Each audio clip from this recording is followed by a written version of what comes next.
Efésios 6:12. Hoje não poderia ser diferente. Nós estamos terminando, consagrando ao Senhor um jejum de 3 dias que estamos fazendo aqui, muitos na água, outros com apenas uma refeição e outros apenas no suco, mas nós estamos fazendo esse jejum com um objetivo, e nessa noite eu quero pregar sobre esse assunto: treinados para a guerra. Deus tem nos chamado para que possamos ser um bom soldado de Cristo. Foi essa expressão que o apóstolo Paulo usou numa das suas epístolas, que nós devemos ser um bom soldado de Cristo. E nós estamos numa guerra, nós estamos num período de muitos conflitos constantemente ao longo da nossa vida. Então abra sua Bíblia aqui em Efésios 6:12. A palavra de Deus nos diz aqui nesse texto: porque a nossa luta não é contra o sangue e a carne, e sim contra os principados e potestades, contra os dominadores deste mundo tenebroso, contra as forças espirituais do mal nas regiões celestes. Amém. Nós vamos orar ainda, feche seus olhos. Pai, nós queremos mais uma vez nessa noite entregar aos teus cuidados esta ministração e esta palavra. Espírito Santo, nós te pedimos, meu Deus, que o Senhor possa tocar o nosso coração, abrir o nosso entendimento, a fim de que, ó Deus, possamos ser homens e mulheres sensíveis à tua voz e à direção da tua palavra. Que nessa noite o Senhor promova uma grande transformação e mudanças no nosso interior, na nossa vida. É o que nós te pedimos em nome de Jesus. Amém. E graças a Deus. Irmãos e irmãs, quando o apóstolo Paulo fala aqui em Efésios de guerra, de luta e de batalha espiritual, ele também, em outro texto das epístolas, quando ele escreve, ele diz que somos o bom soldado de Cristo, mas nenhum soldado, ele pode exercer a sua função sem que antes ele passe por um treinamento, sem que antes ele passe por um período onde ele será moldado, onde ele será instruído e orientado. E aqui nesse texto o apóstolo Paulo, ele está dizendo que nessa luta, nessa guerra espiritual, nós não estamos lidando com coisas da natureza humana, nós não estamos lidando com carne e sangue. Ele diz que na vida que nós estamos vivendo neste mundo, há uma realidade espiritual que funciona de maneira muito organizada, que funciona de uma maneira muito estratégica, e que nós precisamos, como homens e mulheres de Deus, nós precisamos estar conscientes de quais são os ataques e de como funciona esse adversário e de como nós precisamos nos preparar para podermos vencer nessa luta.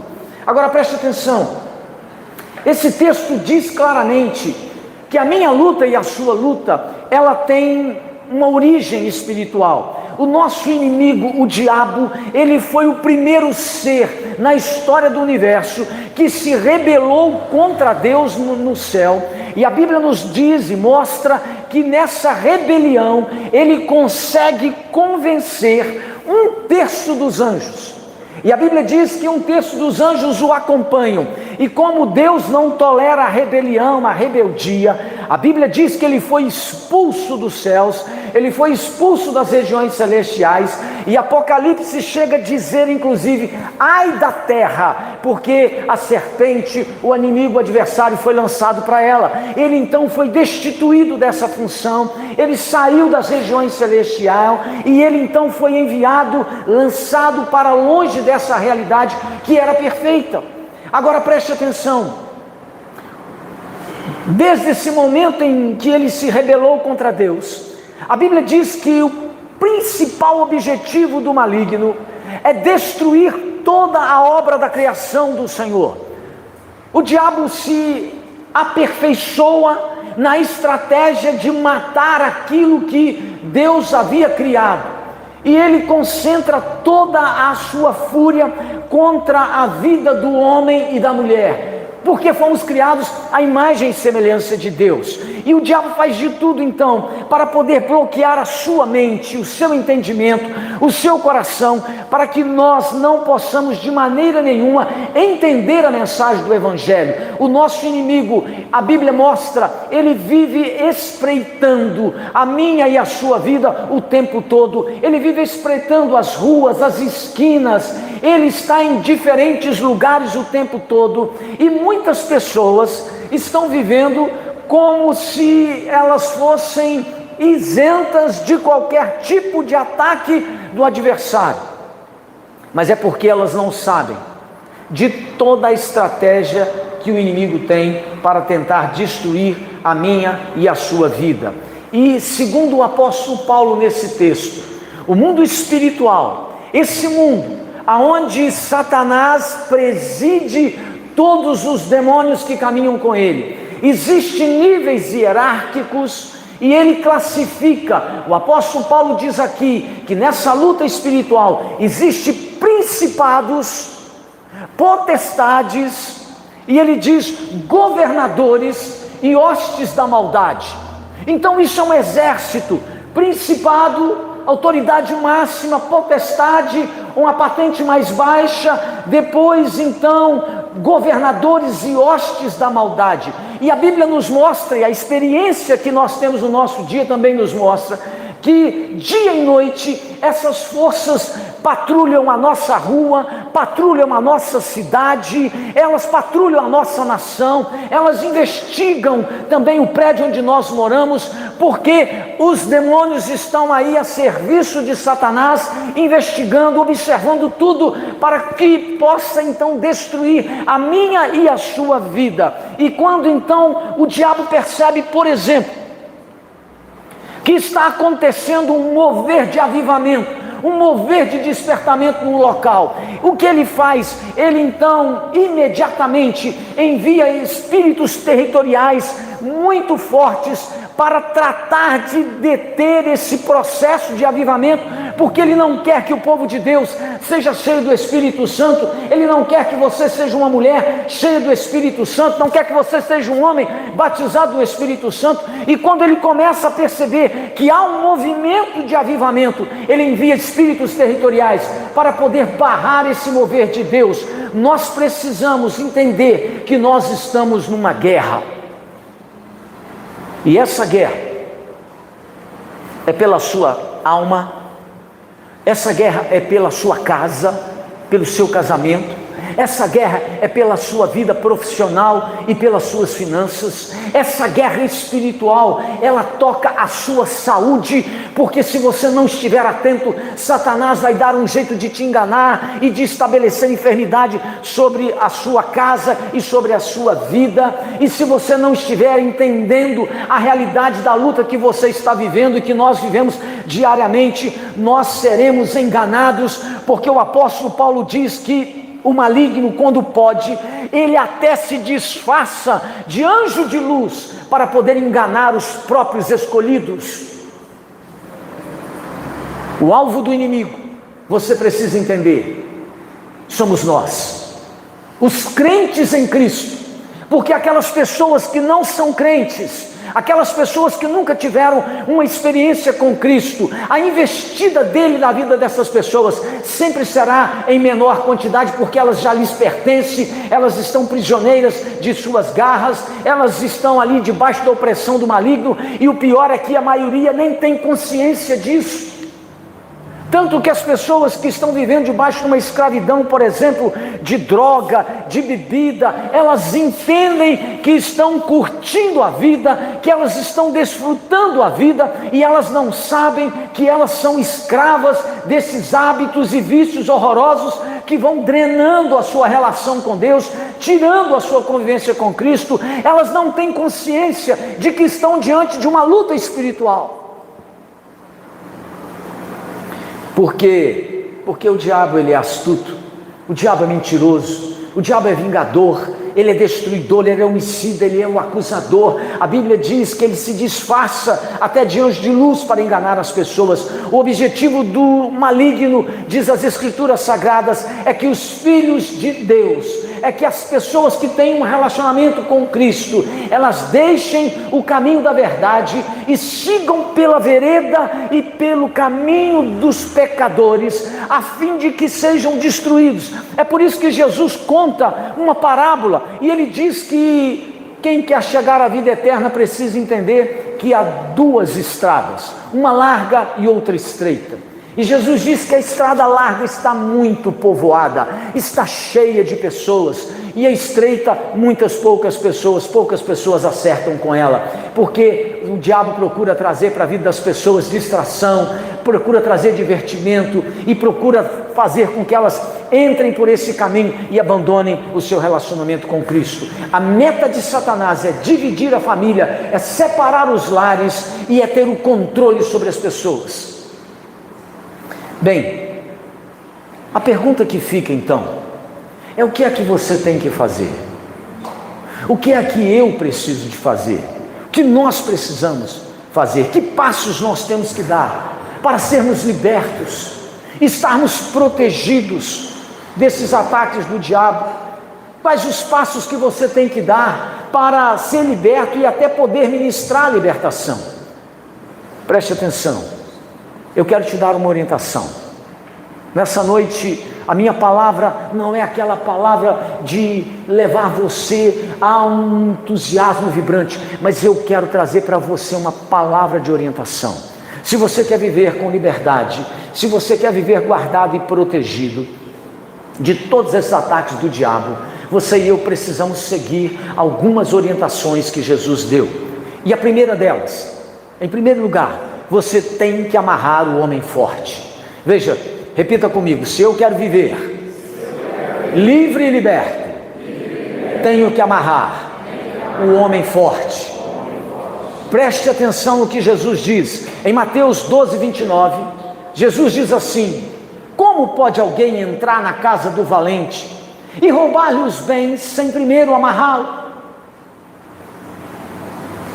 Jesus aqui está se referindo a essa luta espiritual, e Jesus está dizendo aqui nesse texto que Ele nos deu autoridade para que nós possamos amarrar o adversário no nome de Jesus. E esse homem forte que Cristo cita nesse texto é Satanás, que Jesus disse que Satanás, quando está diante de um homem e de uma mulher que foi lavado e remido pelo sangue do Cordeiro, o diabo, ele tem que recuar diante da palavra de fé, diante da ordenação que esse homem e essa mulher dá a ele, porque ao pronunciar o nome de Jesus, ao ordenar em nome de Jesus, o próprio Senhor se faz presente para justificar a nossa fé, a nossa confissão. E quando você e eu repreendemos o inimigo, nós, quando abrimos a nossa boca em oração e amarramos o nosso adversário com uma palavra de fé, a Bíblia diz, e a palavra de Deus revela, que um anjo do Senhor,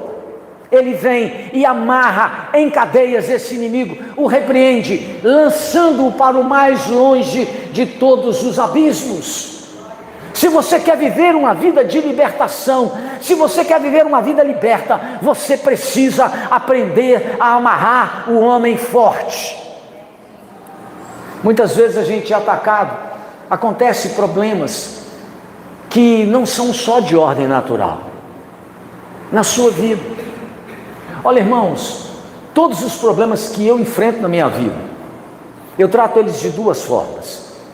Aprenda isso. Primeiro, eu olho para o lado natural. O lado natural. Adoeci. Eu estou falando de mim. Adoeci. Eu olho para o lado natural. Eu vou no médico. Eu tomo um remédio. A ciência é uma bênção. Amém, irmãos? A medicina é uma bênção. Mas eu não paro aí. Depois de procurar o médico, o lado natural, eu vou para a oração. E eu tenho essa palavra de Deus comigo. E eu falo assim: Deus, eu não sei se isso é um problema só de ordem natural. mas não me custa estar diante do Senhor. Se essa enfermidade, se isso que está acontecendo comigo, não é apenas de ordem natural, no nome de Jesus, eu estou repreendendo essa enfermidade, amarrando esse espírito de doença e mandando ele embora da minha vida em nome de Jesus. Você sabe que a maioria de nós fazemos só a primeira parte. Nós cuidamos só do lado natural. A maioria de nós não encara, por exemplo, uma gastrite. Gastrite. Coisa simples. Muita gente tem, não é verdade? Uma gastrite. Você tem uma gastrite. Aí o que você vai no médico, faz endoscopia, ele diz assim: olha, isso é uma gastrite nervosa.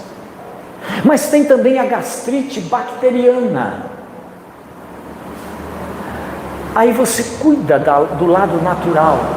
Mas eu quero te dizer uma coisa: a gastrite nervosa foi provocada por causa de algum desequilíbrio emocional.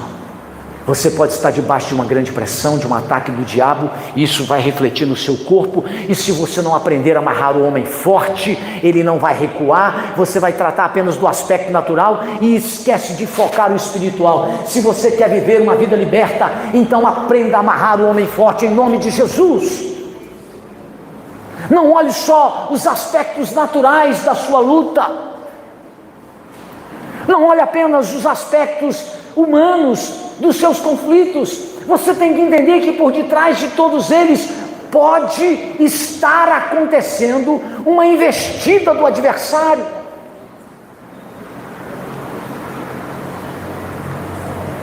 Eu aprendi bem cedo na roça que de seguro, qual é o ditado? Que de seguro morreu de velho. Então é melhor você ser cuidadoso, prudente, do que ser omisso. Então, meu irmão, cuide do aspecto natural, mas também exerça a autoridade que Deus te deu no nome de Jesus, por ser um homem lavado no sangue do Cordeiro, por ser uma mulher cheia do Espírito Santo. Você tem luta lá dentro do seu casamento, pode ser um desgaste dos anos, pode sim, mas pode ser que o diabo também está colocando a pata dele ali. Então você ore pelo seu casamento, ore pela sua mulher, ore pelo seu marido, mas estenda a sua mão e diga a Satanás: tire as suas patas da minha casa, em nome de Jesus. Se você quer viver liberto, você não pode ter apenas um olhar natural. Você precisa enxergar as duas verdades. Em segundo lugar, para que você possa viver uma vida livre e liberta, resista firmemente a Satanás. Essa é a segunda orientação de Jesus. Está lá em Tiago, no capítulo 4, verso 7, que diz assim: resisti ao diabo e ele fugirá de vós. Meu amado, a Bíblia diz que o Senhor preparou a minha e a sua vida para que nós pudéssemos ser homens e mulheres vitoriosos nessa guerra espiritual. O adversário é aquele que procura convencer você de que você não tem autoridade para poder dar ordens e comandos a ele ou contra ele, no nome de Jesus. Muita gente não ora com outra pessoa que está possessa ou oprimida, porque ela pensa que ela não tem a unção e a autoridade para fazer isso. Pelo contrário, todo homem, toda mulher que está em plena comunhão com Deus, lavado e remido pelo sangue do Cordeiro, pode estender as mãos, repreender o diabo, repreender o maligno, e ele vai recuar, ele vai sair daquele ambiente, porque quando você resiste ao diabo, ele foge. Agora preste atenção, eu vivi muitos anos da minha vida como crente em Cristo, sem conhecer esse aspecto de resistir ao diabo com autoridade para que ele fuja. Até que um dia eu tive uma experiência dramática, foi uma das minhas primeiras experiências, de ter que resistir a uma manifestação demoníaca.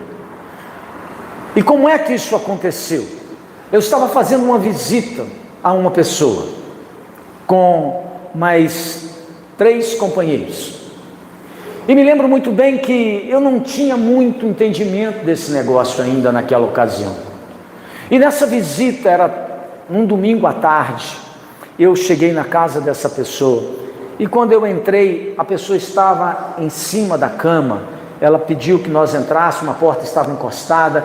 Eu entrei, mais 3 pessoas. Havia conosco lá 2 mulheres e mais 3 rapazes, éramos 5. E entramos. E quando eu acendi a luz, porque o quarto estava escuro, a pessoa pode entrar, eu estou aqui no quarto, tal. Nós acendemos a luz, eu me deparei com uma mulher em cima da cama, toda machucada, ferida, rosto inchado.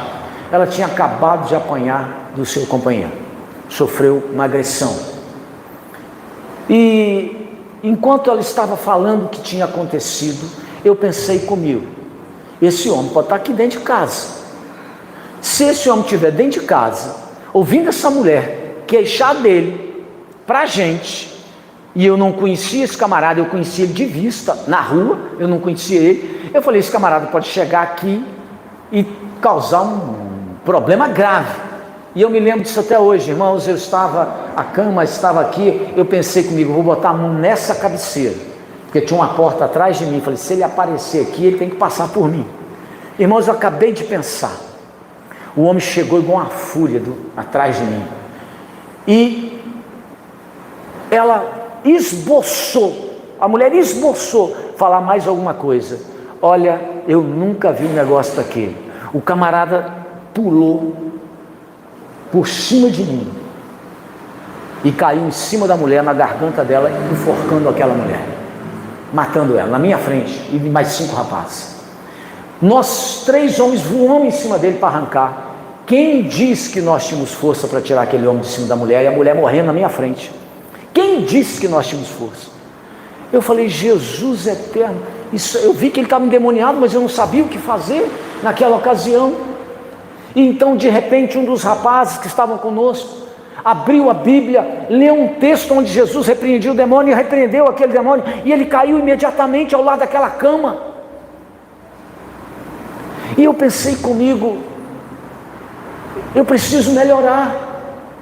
Eu pensei comigo, eu sou crente há tantos anos, eu preciso aprender a confrontar esses poderes, a resistir ao diabo, não apenas na minha vida, resistir ao diabo não apenas resistindo ao pecado, à tentação, mas resistir ao diabo num conflito, num confronto direto. E aquele homem então desabou no chão, e quando ele desabou no chão, não deu 10 segundos, ele voltou, olhou assim, ô gente, vocês estão aqui me visitando?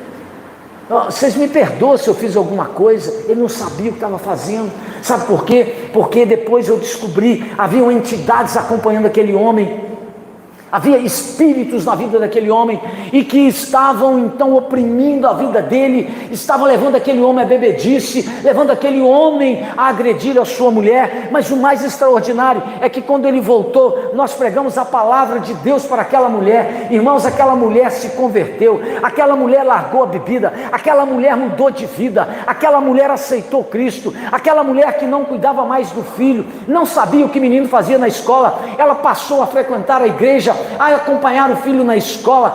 Passou-se mais ou menos uns 5, 6 meses, aquela mulher morreu, mas ela morreu em Cristo. Valeu a pena estar ali, passar por aquela experiência, confrontar e resistir o diabo, para ver a salvação daquela vida e daquela mulher. A Bíblia diz que se você e eu queremos viver uma vida liberta, nós precisamos aprender a resistir o diabo, não apenas no pecado, não apenas diante da tentação, mas resistir, entender que o ambiente em que você está, trabalhando profissionalmente, muitas vezes o diabo se manifesta ali naquele ambiente, de maneira muito sutil, e muitas vezes nós não resistimos. Me lembro que na minha vida profissional, eu cheguei num ambiente para trabalhar, e é engraçado que eu lembro disso até hoje, né? Eu ainda não era pastor, eu fui contratado para trabalhar num centro de processamento de dados, porque eu era programador. E quando eu entrei naquele centro de processamento de dados, eu me lembro claramente, quando eu abri a porta para entrar, eu percebi um ambiente carregado. No meu espírito, eu olhei e vi uma nuvem preta sobre aquele ambiente, e eu pensei, meu Deus, o que está acontecendo nesse ambiente? E quando eu comecei a trabalhar naquele ambiente, eu percebi que havia uma imoralidade operando grave e profundamente na vida dos meus colegas de trabalho, que eles tinham uma linguagem imoral, que eles tinham piadas imorais, que eles contavam isso no ambiente profissional, sem nenhum tipo de constrangimento. Então eu decidi resistir ao diabo. E quando nós estávamos um dia num ambiente de lanche, de tomar o café, eu lembro que eles estavam contando aquelas piadas imorais. Eu cheguei e dei uma palavra de fé para aquele ambiente. Eu cortei o assunto e disse: olha, Jesus é maravilhoso. Jesus transforma o coração, a mente, a boca e a vida da gente. E quando eu disse isso, irmãos, eu me lembro como se fosse hoje. O café parou, todo mundo olhou para mim, e um por um foi saindo da sala. Eu fiquei sozinho no ambiente de café, tomando meu café e comendo pão sozinho. Eles não falaram nada comigo, mas quando olharam para mim e saíram, eles estavam dizendo assim: você é inconveniente, e nós não gostamos desse papo que você está dizendo aqui. No outro dia eu cheguei para tomar o café, eles estavam de novo contando piadas imorais, as mulheres e os homens naquela bagunça toda, e novamente eu dei uma palavra de resistência. Entrei de maneira bem desagradável mesmo, disse assim: olha, Jesus transforma o nosso coração. Irmãos, eu entrei sem pé e sem cabeça, desse jeito mesmo. Mas Jesus transforma o nosso coração, muda a nossa mente, Jesus é maravilhoso. E aí eles pararam o café, olharam para mim e todos saíram. Eu fiquei sozinho tomando café. Sobrou mais pão, é claro, sobrou mais café. Eu tomei, comi e fui embora. No terceiro dia, eu cheguei no ambiente, eles estavam fazendo as mesmas coisas. Quando eu cheguei, parou o assunto, mudou a conversa, foi conversar sobre Flamengo, foi conversar sobre o outro jogo de futebol, mudou o assunto de moralidade. Sabe por que mudou? Sabe por que mudou? Porque houve alguém que teve coragem de confrontar e resistir Satanás no ambiente. Eu não era uma pessoa desagradável, nunca fui uma pessoa desagradável, mas se eles tinham direito de falar de imoralidade, eu também tinha direito de falar de Cristo. Então nós botamos limites nesse negócio. E aí sabe o que aconteceu? Eles não falavam de imoralidade na hora do café, e eu também parei de falar de Jesus na hora do café. Ficou tudo bom, mas aí eu mudei a estratégia. Eu comecei a chegar no meu trabalho 10 minutos antes da gente tomar o momento de trabalho da tarde, que era 1h da tarde, havia horário de almoço, das 11 a 1. Eu chegava 10 minutos antes, estava todo mundo parado, e aí eu ia conversar com eles, e devagarinho ia falando de Jesus. E me lembro disso, já contei aqui, acho que para vocês, mas eu quero trazer para você entender o que aconteceu. Num dia desses, quando eu estava chegando no meu ambiente de trabalho, 10 para 1 da tarde, e eu entrei na área de contabilidade da empresa. Os colegas estavam rindo e cheios de entusiasmo, e eu reparei que eles estavam com a revista da Playboy na época, uma revista da Playboy. Eu nunca comprei uma revista da Playboy, eu nunca tinha manuseado uma revista Playboy, nem sabia como é que era esse negócio. E aí eles estavam lá, quando eles me viram chegar, eles foram fazer uma pegada comigo, e eles começaram a dizer: esconde, porque o pastor chegou. Aí eu cheguei assim: mas o que está acontecendo? Aí aquele cara que estava com a revista Playboy abriu a revista na página central na minha cara. E aí eu descobri, irmãos, que a revista Playboy, na página central, tem uma foto da mulher toda peladona. Eles abriram aquela página grande da minha cara, que é a mulher pelada. Eu olhei assim, falei, eles acharam que eu ia sair correndo. Eu olhei para aquela foto, falei: gente, mas que mulher bonita. Aí o cara que estava com a revista, ele abaixou ela, botou debaixo do queixo e falou assim: bonita e gostosa, né, pastor? Eu falei: é verdade, mas eu conheço alguém que é mais gostoso que essa mulher, que é Jesus Cristo, que transforma o nosso coração, muda a nossa boca, muda os nossos olhos, nos ensina a respeitar a mulher com quem nós casamos. Esse Jesus transforma a vida da gente. Cara, eles ficaram desconcertados. Deixa eu resumir a história. Trabalhei 2 anos e 4 meses nesse ambiente. Esse cara que manuseava a revista era o cara mais ímpio que eu havia conhecido até então. O nome dele chamava-se Adalberto, me lembro dele. No dia que eu fui me despedir de todos eles, porque eu estava me formando e ia voltar para Minas Gerais para pastorear a igreja, foi lá na faculdade, Pedro, foi lá na faculdade, no centro de informática. E aí, quando eu ia voltar, ele chegou e bateu no meus ombros e falou assim: Robert, eu quero o endereço da igreja que você vai pastorear aqui em São Paulo. Eu falei: mas por quê? Porque ele falou assim: eu trabalhei com você 2 anos e 4 meses, você é crente de verdade, você não é picareta, você é um cara que é íntegro, e eu vou frequentar a sua igreja. Sabe por quê, irmãos? Porque nós precisamos resistir o diabo. Nós precisamos entender isso, porque senão nós não vamos viver uma vida liberta e completa diante de Deus. Jesus disse que se você quer ver uma vida liberta, resista ao diabo. Em terceiro lugar, seja um perito no manejo das armas espirituais. Se você quer viver uma vida liberta, uma vida plena diante de Deus, seja alguém que saiba manejar as armas espirituais. Aqui em Efésios, no capítulo 6, verso 17, a Bíblia diz assim, o apóstolo Paulo diz assim: tomai também o capacete da salvação, a espada do Espírito, que é a palavra de Deus. Veja que entre as armas que o Senhor nos deu, Ele diz aqui que existem armas de defesa e existem armas de ataque. A arma de defesa é o capacete da salvação. A arma de defesa, por exemplo, entre outras coisas, é a couraça da justiça. Mas Paulo cita aqui a espada do Espírito. O que ele está dizendo com isso? Ele está dizendo que se você e eu não aprendermos a manusear a palavra de Deus, não a guardarmos no coração, não a memorizarmos, se nós não formos homens e mulheres que saibam agir e usar da palavra de Cristo, então nós seremos presas fáceis. Vocês se lembram quando o diabo foi tentar Jesus? A Bíblia diz que Jesus ficou 40 dias jejuando lá no deserto. E depois de 40 dias, o que acontece? Satanás se apresenta e ele vem para tentar Jesus. E como é que Jesus vence? Como é que Jesus então se sobrepõe ao diabo, a Satanás? A Bíblia diz que Jesus confessou a palavra de Deus. O diabo chegava e dizia para ele: se és filho de Deus, transforma essas pedras em pães, porque você está com fome. Mas Jesus usava a palavra e dizia: nem só de pão viverá o homem, mas de toda a palavra que procede da boca de Deus. Ele sabia manusear a palavra.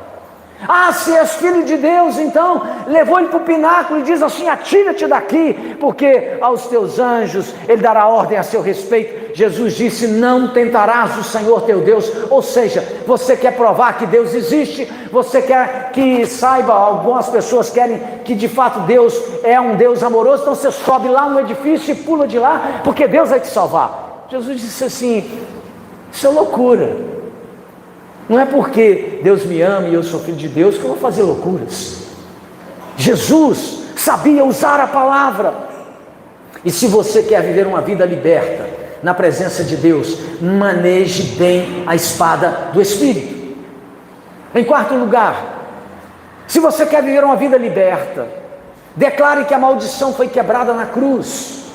Olha o que diz Colossenses 2,15, a palavra de Deus diz assim: e despojando, preste atenção nisso, ele diz assim: e despojando os principados e as potestades, publicamente as expôs ao desprezo, triunfando delas na cruz. Preste atenção, o que o apóstolo Paulo está dizendo é que nessa batalha espiritual, você e eu precisamos entender que na cruz de Cristo toda a maldição foi quebrada. A cruz de Cristo, ela trouxe para mim e para você uma libertação extraordinária. Quando Jesus estava ali na cruz, derramando o seu sangue, entregando a sua vida por mim e por você, Lucas no capítulo 23, verso 44, ele vai dizer que naquele momento houve trevas sobre a face da terra. E o que isso quer dizer? Quer dizer que a terra foi coberta por uma escuridão inexplicável durante algum período, durante algum tempo, naquele momento em que Cristo estava na cruz. Mas o que é que estava acontecendo para que a terra pudesse ser coberta por aquela escuridão? Essa escuridão, irmãos, sem dúvida nenhuma, eram os demônios se reunindo, festejando no mundo espiritual, nas regiões celestiais, que a morte de Cristo declararia o fim de toda a realidade de possibilidade de salvação para a raça humana. Mas eles não sabiam que a morte de Cristo era o contrário. A morte de Cristo estava decretando a minha salvação, a sua salvação, o perdão para o meu e seu pecado, e que na morte de Cristo na cruz, os demônios foram vencidos, destituídos, despojados de toda a autoridade que eles tinham. Eles não contavam com isso, mas o céu já dizia que através da cruz nós seríamos libertos.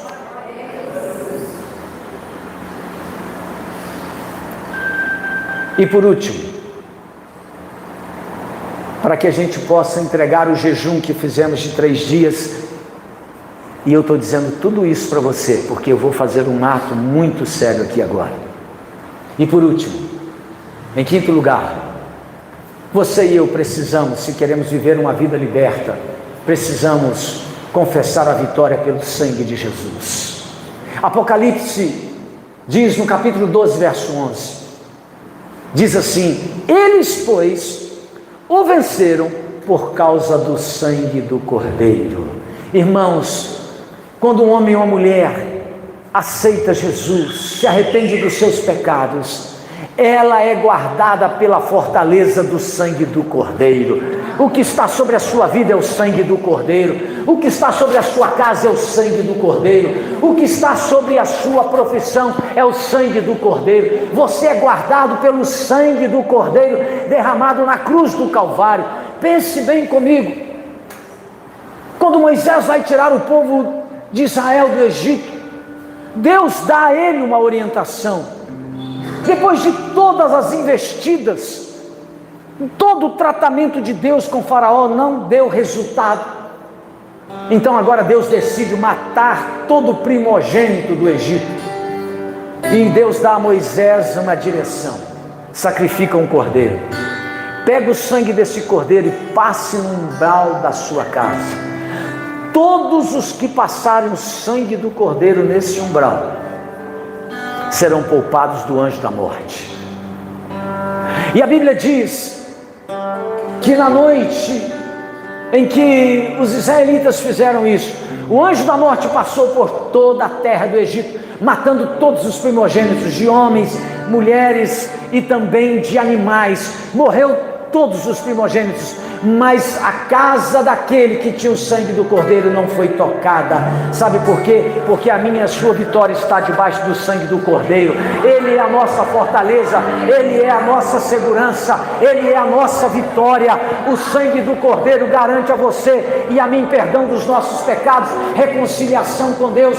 Se o sangue de um cordeiro lá atrás no passado teve o poder de impedir o anjo da morte, o que dirá o sangue do Cordeiro sobre a sua vida? Satanás não tocará a sua casa, não tocará a sua vida, não tocará a sua descendência, não tocará as suas finanças, não tocará a sua empresa. Satanás não tem poder, porque aonde o sangue do Cordeiro está derramado, ele tem vitória, ele tem libertação e ele tem segurança.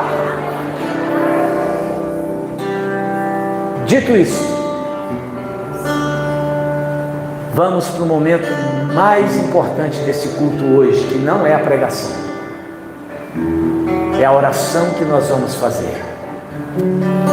E eu quero convidar você que fez o jejum, só aqueles que fizeram o jejum, fique de pé aí no seu lugar, por favor. Fique de pé no seu lugar.